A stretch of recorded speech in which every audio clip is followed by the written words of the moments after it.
Well, let's see if we can't get through the rest of this video real quick here in this last segment.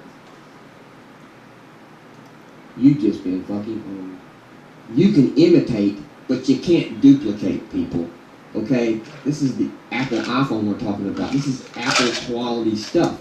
This is proof that they just throw this shit together, trying to get something out the door so they can compete in the marketplace, and they're not going to compete in the marketplace. The iPhone took years and years of research and development. This is not something they just decided to come out with over the past 2 years. This Motorola Droid shit just come about when the iPhone came out, but the iPhone was on the drawing board for years and years and years.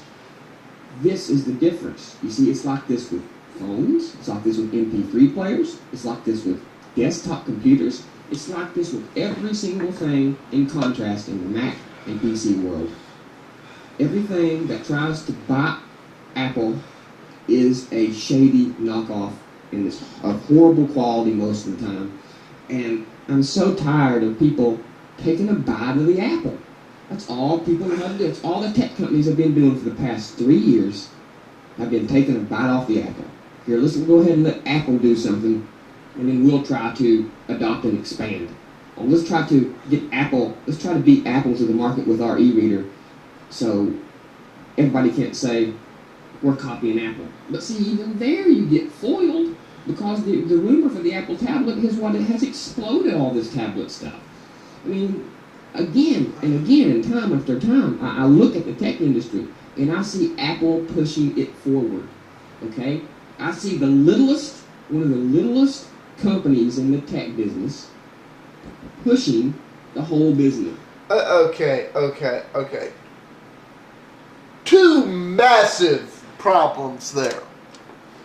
One, Apple is not the small, little, tiny Steve Jobs, Steve Wozniak garage company that Apple likes to pretend it is. Apple is a big-ass company now.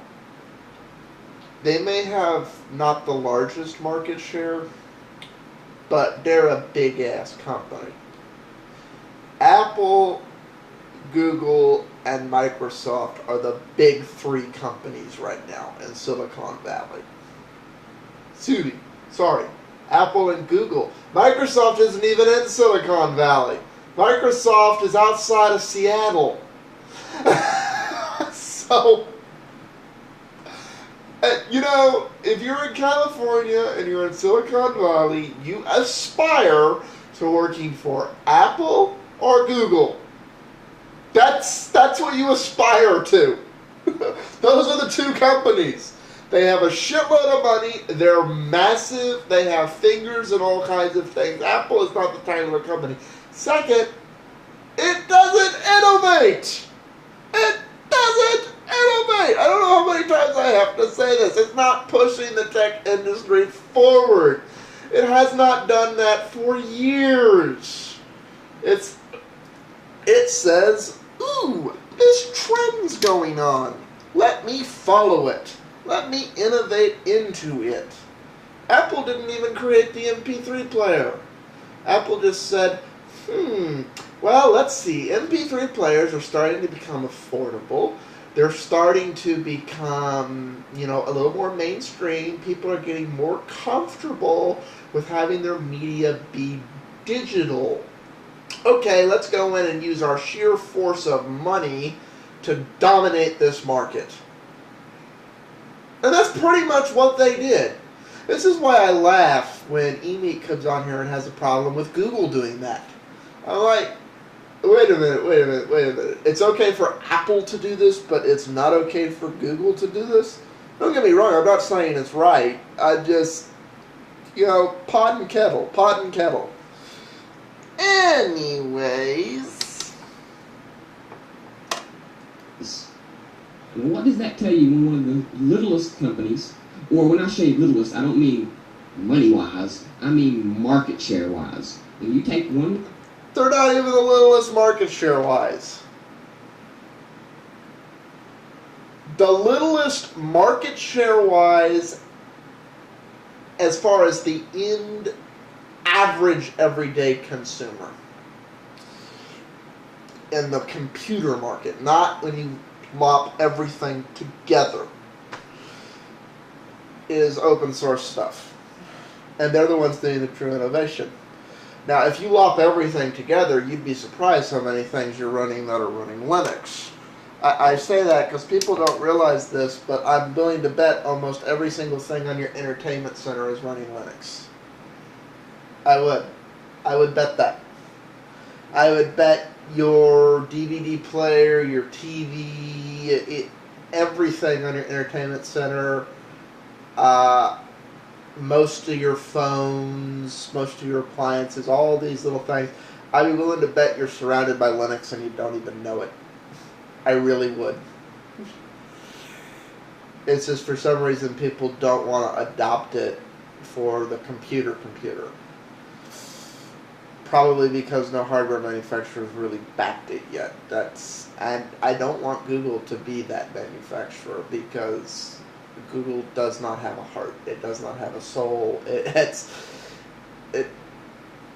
Google would be the death of Linux. It would make it mainstream by killing it.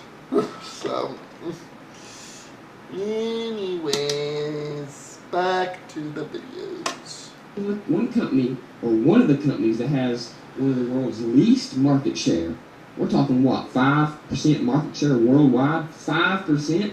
And a company with 5% market share is pushing the tech industry like it is? It's not pushing it! And even you PC guys need to give Apple some credit.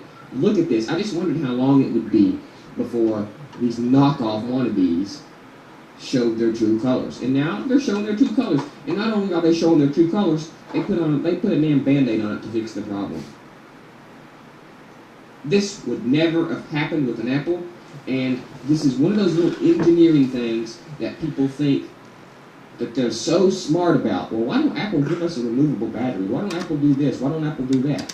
It's one more moving part, one more maintenanceable part that you gotta have to deal with.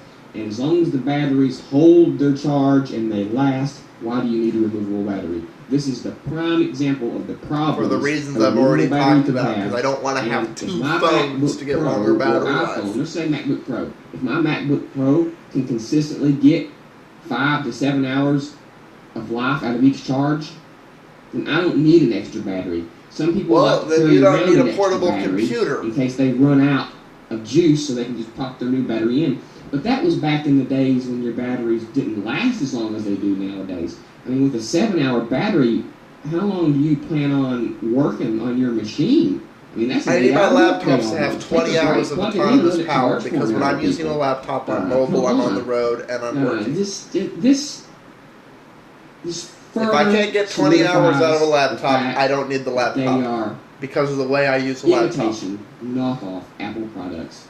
They don't match in quality, finesse, or style.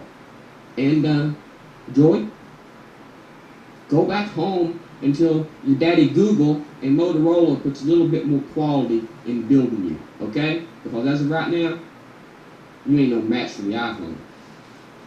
Battery cover falling off, cheap piece of shit. Beep, beep, Excuse the Twitter updates, that's what that's doing. That's what that is. Oh, you ought to check out a new Twitter client called Bluebird. It's free, and it's pretty nice.